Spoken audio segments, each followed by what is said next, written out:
Blessings, everybody. This is Dale. Thank you so much for joining with me today on the Word Podcast. So we're continuing on through Judges 11. And we saw in the previous episode that Israel was victorious.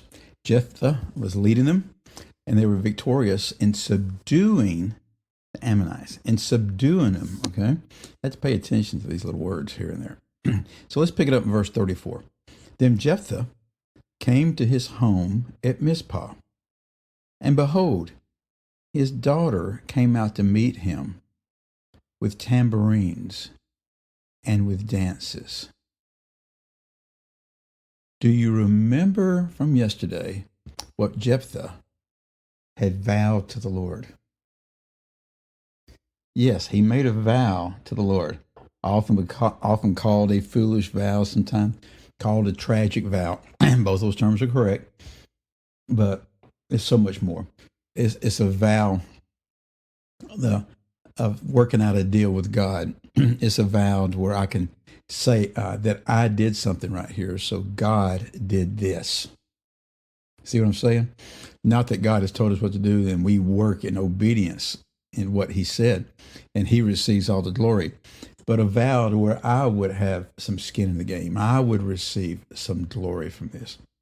And he made a vow, and he said, God, if you will give me victory, if I come home safe from this, then the first thing that walks out the door to greet me and to meet me, I will offer to you as a burnt offering.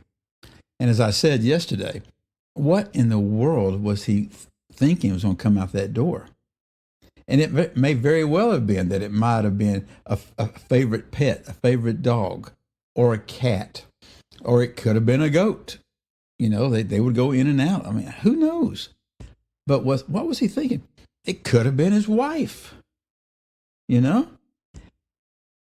Behold, his daughter came out to meet him, and she had tambourines and with dances. The news had already arrived in town that they had been victorious, and she was celebrating. Then the balance in verse 34 says this. It's heartbreaking. She was his only child. Beside her, he had neither son nor daughter. And so just in case you don't understand what only child is, the writer of Judges just drives home the point. She was his only child. Beside her, he had neither son nor daughter. And verse 35, as soon as he saw her, he tore his clothes. As soon as he saw her, he went into mourning and into grief because he knew what he had done. God had not required this of him. God had not told him, if you will do this, I will give you victory. Okay? He tore his clothes and said, Alas, my daughter, you have brought me very low, and you have become the cause of great trouble to me. For I have opened my mouth to the Lord, and I cannot take back my vow. It wasn't her fault that he's brought very low.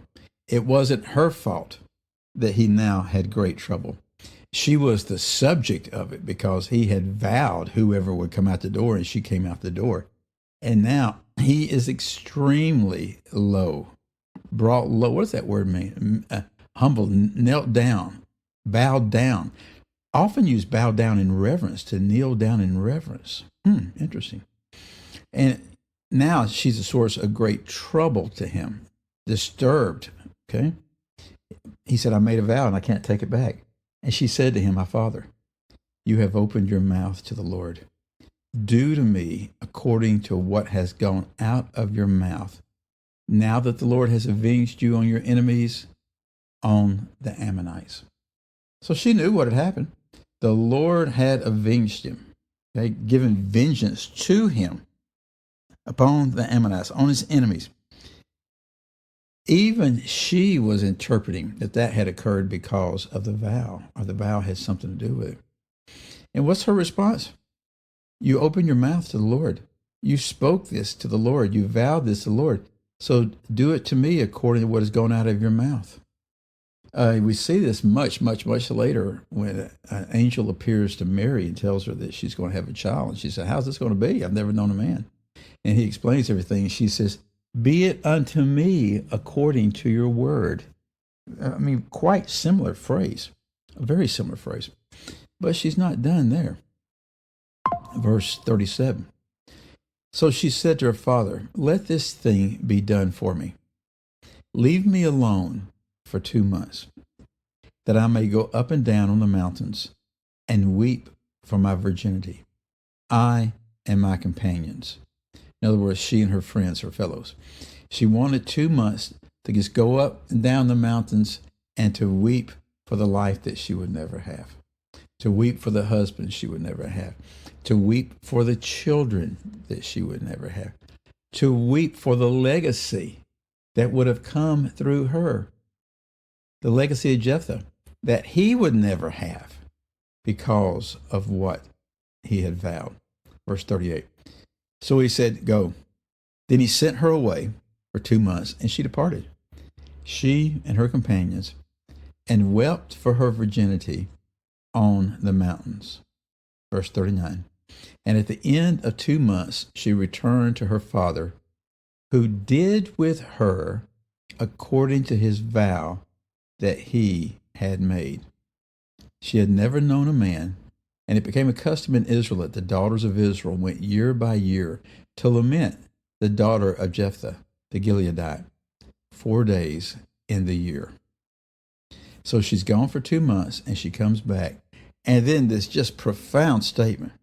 She returned to her father, who did with her according to his vow that he had made. Now, when you read a lot of the academic commentary and things like that, a lot of people come along and say, well, what he really did was she never married and she never had children, because God hates human sacrifice. God does not mandate human sacrifice. That's absolutely true. God does not mandate human sacrifice. Also, we know that 2 wrongs don't make a right. Okay? But when you look at how this is worded, when it says he did according to his vow that he had made, he sacrificed her as a burning sacrifice.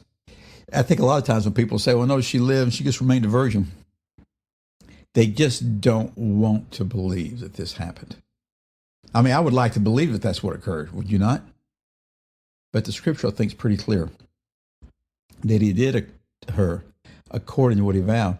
And then the fact that the daughters of Israel went year by year to lament the daughter of Jephthah, 4 days in the year, that they did that, they would have not have done that if the daughter had just had a mandated life of celibacy. They would not have responded in that way. They would respond in that way if she was offered up as a human sacrifice by fire. Was that pleasing to the Lord? No. Could Jephthah have come back? He said, I cannot go back on my vow. Could he have come back on that vow? I'm thinking so. I'm thinking he could have gone before God and said, God, I was an absolute idiot. I was foolish to do that. I am not going to sacrifice my daughter. I spoke rashly. I just did a horrible thing here. I'm not going to do it. And even if the Lord required his life, even if it cost him his life, his daughter would not have died. But, where he was, he felt like this is what he was supposed to do. Tell you what the word of warning is for us, folks. Every word we speak is a word of blessing or it's a word of curse.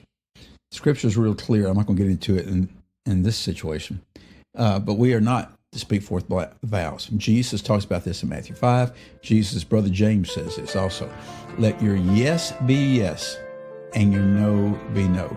Anything beyond that, it's going to be problematic. Well, again, I'm Dale. Thank you for your time. I'll see you next episode. Goodbye.